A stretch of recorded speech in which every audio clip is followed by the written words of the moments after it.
saya merasa, ya Allah gimana nanti saya di akhirat? Karena pengajian-pengajian ini terbatas pada dinding masjid. Mau menyampaikan langsung banyak kendala. Alhamdulillah ada medsos, posting TikTok, posting Instagram, posting Twitter, posting grup WhatsApp, posting YouTube, share, sehingga nanti di akhirat kita udah lepas tanggung jawab. Hai Abdul Somad, apakah engkau tahu tentang ajaran ini? Tahu ya Allah. Sudahkah kau sampaikan? Kami sampaikan, kami streaming. Semua pengajian kita tidak ada yang eksklusif, semuanya kita share. Jadi orang-orang yang ingkar, orang-orang yang kafir terhadap ajaran Nabi Muhammad SAW yang datang dari Allah, tidak ada alasan di zaman sekarang.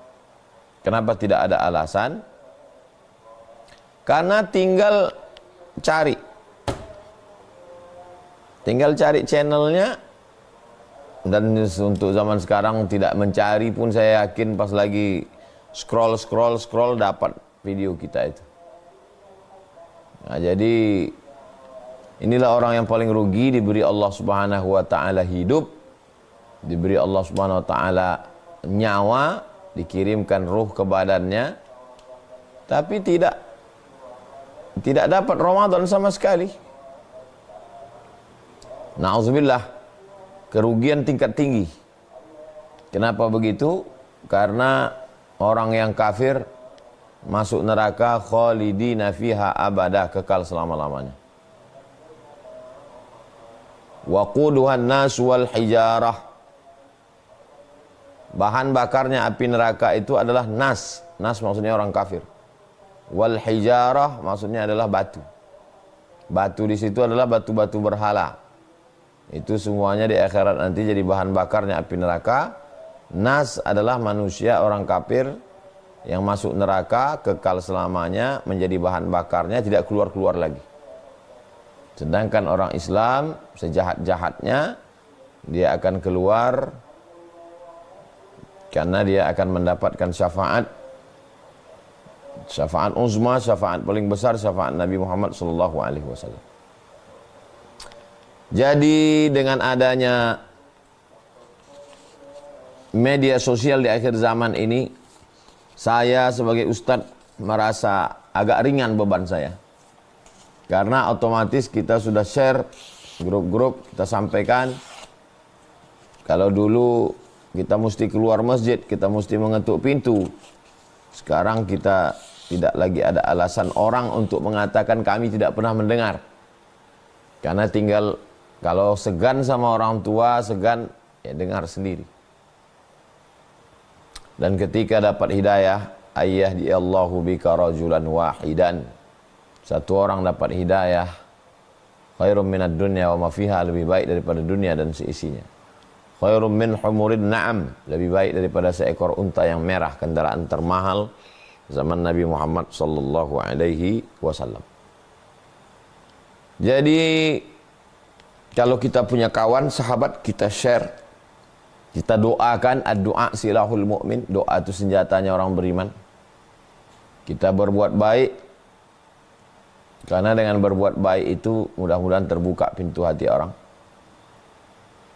Doa Allah mahdi qaumi fa innahum la ya'lamun, berikanlah hidayah kepada saudaraku karena mereka berbuat ini karena tidak tahu ya Allah. Orang kafir ini terbagi-bagi lagi. Secara umum mereka ingkar kepada Nabi Muhammad SAW. Semua orang yang ingkar kepada Nabi Muhammad SAW maka dia kafir. Ada yang ateis, tak percaya sama Tuhan sama sekali. Ada yang percaya sama Tuhan tapi tidak mau beragama. Yang paling tinggi ateis. A tidak, T Tuhan, is keyakinan. Keyakinan tidak ada Tuhan. Ini yang paling kafir, sekafir-kafirnya kafir.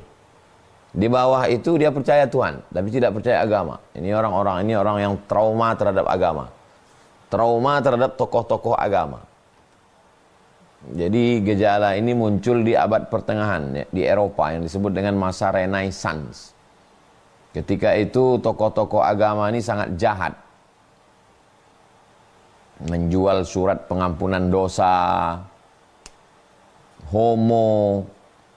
Akhirnya ditulislah buku judulnya The Dark, D-A-R-K, gelap, Dark History, sejarah hitam, The Dark History of Pope, P-O-P-E, Paus, sejarah hitam kepausan.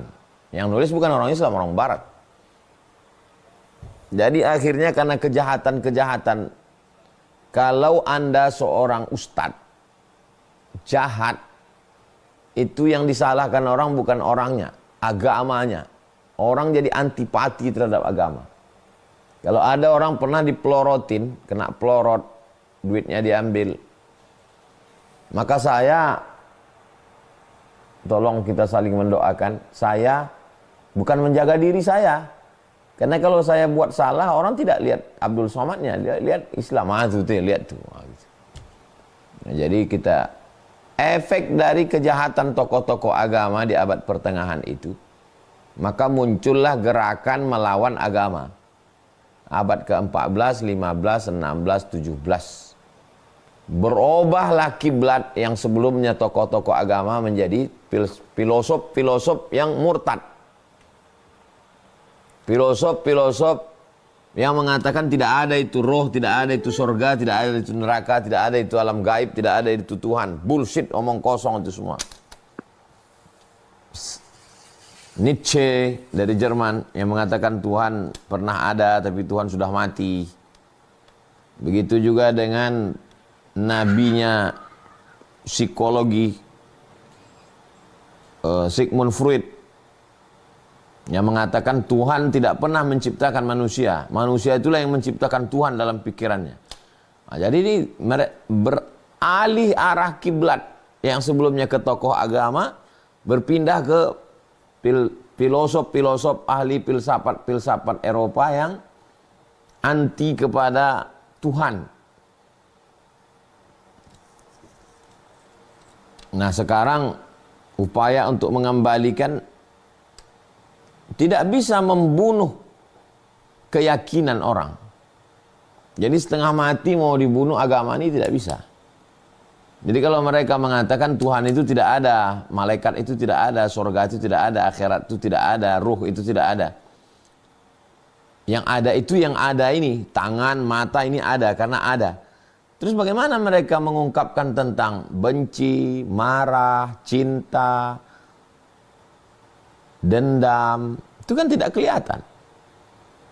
Itu kan rasa. Nah, begitu juga dengan rasa bertuhan. Nah, itu jadi ada orang yang anti kepada agama, tapi ke Tuhan dia percaya, tapi namanya dia buat sendiri, nggak mau ikut agama. Ini kafirnya itu kafir level 2 lah. Kafir yang level 3 percaya kepada Tuhan, beragama, tapi tidak percaya kepada Nabi Muhammad SAW. Ini kafir juga. Wa may yabtaghi ghairal islami dina, siapa yang mencari jalan selain Islam, falan yuqbala minhu, maka dia tidak akan diterima, wa huwa fil akhirati minal khasirin, di akhirat termasuk orang yang rugi. Kenapa rugi? Karena semua amalnya dibalas di dunia. Makanya kalau dia baik, nah itu baiknya itu ya dibalas di dunia. Di akhirat udah nggak dapat apa-apa lagi. Makanya kalau kita sayang, ya tapi saya berat ngomongnya Pak Ustadz. Ya ambillah video Ustadz Somad, video Buya Yahya, video Ustadz Idrus Ramli, video Agim, video, terutama video-video Ustadz Zakir Naik. Nah itu potongan-potongan video-video dari Syekh Ahmad Dedat, gurunya Ustadz Zakir Naik. Itu banyak sekali karena mereka ini memang kajiannya kristologi. Kalau Ahmad Dedat, kalau Ustadz Zakir Naik tidak hanya sekedar kristologi, semua agama-agama dia kaji, dia bahas. Nah, jadi ini sangat bagus sekali untuk membahas orang yang rugi yang pertama ini. Yang kedua adalah orang Islam. Nah, ini dia. Bapaknya Islam, emaknya Islam, tapi dia nggak tahu ini tentang Ramadan ini.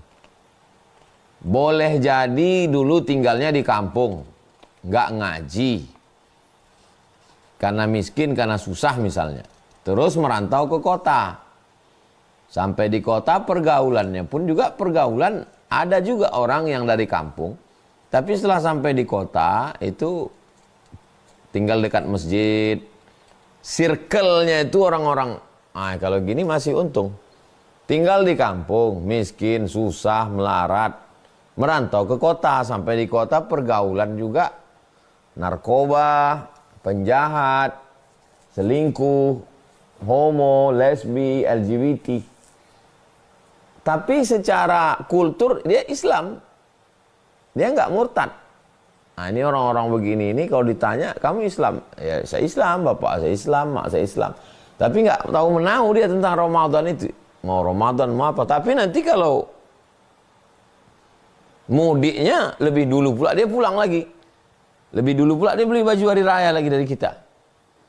Nah, ini orang-orang seperti ini rugi juga ini. Jadi pengalaman saya pulang dengan sepupu saya dari Pekanbaru. Kira-kira 25 atau 27 Ramadan kami pulang ke Sumatera Utara berdua. Jadi di jalan itu penuh di bawah pokok-pokok karet, pokok sawit itu. Orang minum air kelapa, macam udah hari raya aja, padahal masih puasa 25. Memang orang musafir itu boleh makan minum. Faman kana minkum maridan, siapa yang sakit atau ala safarin musafir fa iddatun min ayyamin ukhar. Masih boleh, tapi kan tidak semua yang musafir itu jaraknya qasar salat boleh untuk membatalkan puasa. Seperti tidak puasa, kami pun terkejut. Ini orang ini kan pulang hari raya semua ini pulang mudik semua ini. Jadi memang nggak ngerti sama sekali tentang ajaran Islam. Kasihan ini. Nah, bagi yang di kampung dulu tidak pernah belajar agama, tidak pernah ngaji, tidak pernah sekolah, merantau ke kota, kebetulan bisnis, dagang, jualan, dibukakan Allah pintu rezeki, tolong kembali ke agama. Tolonglah balik ke ajaran Islam. Gimana caranya? Ya bisa ngikuti kajian online. Nah, bingungnya ini mau mulai dari mana? Kami yang mau ngaji ini Pak Ustadz, startnya itu dari mana? Ini yang bingung nih. Dari mana kami mulai ngaji? Pertama ngajinya masalah akidah. Iman kepada Allah, kepada malaikat, kepada Rasul, kitab-kitab, hari kiamat, kepada takdir. Habis itu ngaji fikih. Fikih bersuci, wudu, cebok, mandi, tayamum, sholat, zakat, puasa, haji. Habis itu akhlak. Nah itu jadi ibarat belajar bahasa, tahu dulu level-levelnya. Ibarat main bola, ya pemanasan dulu gitu. Jadi belajar agama ini pun sistematis. Silakan mau dengar siapapun, yang penting ustadznya ahlus sunnah wal jamaah. Saya lebih nyaman kalau ngaji sama Buya Yahya, slow. Oke, kita punya ibarat ngaji ini kayak makan juga. Ada orang bagi dia sup itu enak sekali, tapi bagi saya kalau kuah-kuah ini enggak, saya maunya nasi uduk. Kata yang satu saya mau nasi ayam penyet, gitu. Kalau saya senang sekali kalau dengan Ustadz Hanan At-Taqi. Ya silakan ngaji sama Ustadz Hanan. Ustadz Hanan alumni Azhar. Qori, hafiz Quran. Saya nyamannya dengan Ustadz Luqmanul Hakim. Ngaji dengan Ustadz Luqman. Udah ada segmennya masing-masing. Tapi punya silabus. Ini. Supaya ngajinya jangan lompat-lompat. Silabusnya akidah, fikih, akhlak. Jangan nanti ngajinya udah melambung pembebasan Palestina, bagaimana menghancurkan Israel, sibuk dengan fitnah akhir zaman, sementara akidah masih belepotan. Fikihnya wudhu pun masih kacau balau, yang masalah air suci mensucikan, mandi wajib. Nah, jadi saya selalu ngasih, kalau masalah akidah, buku referensinya buku Ustadz Kiai Haji Idrus Romli, Akidah Ahlus Sunnah wal Jamaah, bahasa Indonesia, wujud kidam baqa mukhalafatul hawadisi qiyamu binafsi wa daniyah kudrat rodat ilmun hayat sama basar kalam. Kalau untuk fikihnya, fikih Islam Sulaiman Rashid. Jadi basicnya dulu, ibarat buat rumah, pondasinya dulu. Jangan langsung ke atap, atapnya bagus. Sementara pondasinya batang pisang, ini tumbang ini rumah. Nah ini bagi yang sudah Islam tapi belum ngaji. Ngajilah, ngaji. Kalau masih bingung ngaji, jangan bingung-bingung. Akidahnya, akidah Ahlus Sunnah wal Jamaah Kiai Haji Idrus Romli. Akidah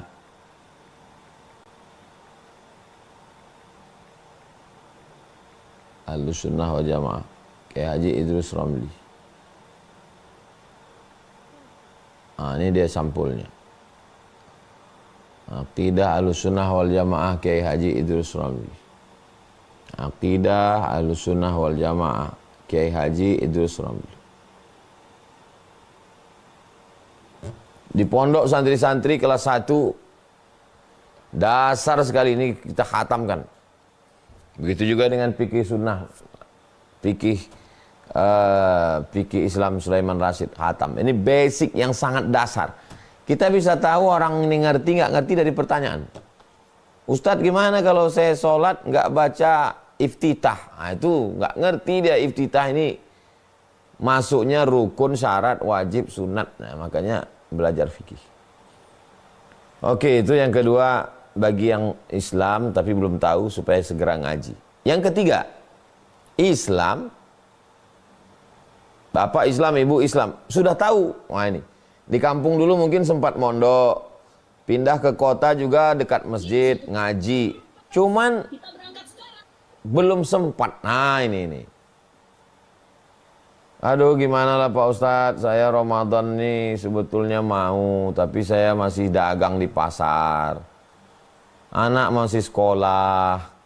Kalau ambil cuti 1 bulan nggak kerja, duit nggak ada. Nah, ini tolonglah saudara-saudara kita yang Islam masih belum sempat, tolong sempatkan. Makan sahur pagi. Makan sahur, setelah itu pergilah ke pasar. Yang supir angkot tetap bawa. Jangan minum es waktu sahur. Karena kalau minum es waktu sahur tuh hausnya nanti siang minta ampun. Jangan makan sup. Sup. Karena minyak-minyak itu nanti waktu siang itu di tenggorokan, hausnya minta ampun. Kalau bisa sahur itu sayur bening. Jangan yang ada minyak-minyak kan, supaya apalagi nanti takutnya kerja berat. Lalu kuatkan hati bahwa saya hari ini puasa gitu. Jangan sampai tidak puasa sama sekali. Malam gitu juga. Saya sebetulnya mau Pak Ustadz malam tarawih, tapi saya security. Jangan sampai nggak tarawih sama sekali. Bawa sajadah, bawa kain sarung. Kira-kira malam tuh slow-nya jam berapa? Jam 1. Jam 1 tarawih. Slow. Saya ayat nggak banyak hafal Pak Ustadz. Kul huwallah aja. Ya nggak apa-apa, kul huwallah. Rakaat 1 kul huwallah, rakaat kedua kul huwallah, rakaat ketiga kul huwallah. Sunat. Yang penting jangan sampai nggak tarawih. Nah ini. Ini bagi yang sudah Islam, udah ngaji, udah tahu, sering ikut pengajian, cuman merasa aduh belum sempat ini Pak Ustadz. Ini jangan sampai. Sempat-sempatkan. Siangnya puasa, malamnya qiyamul lail. Waktu kosong baca Quran. Ada duit sedikit,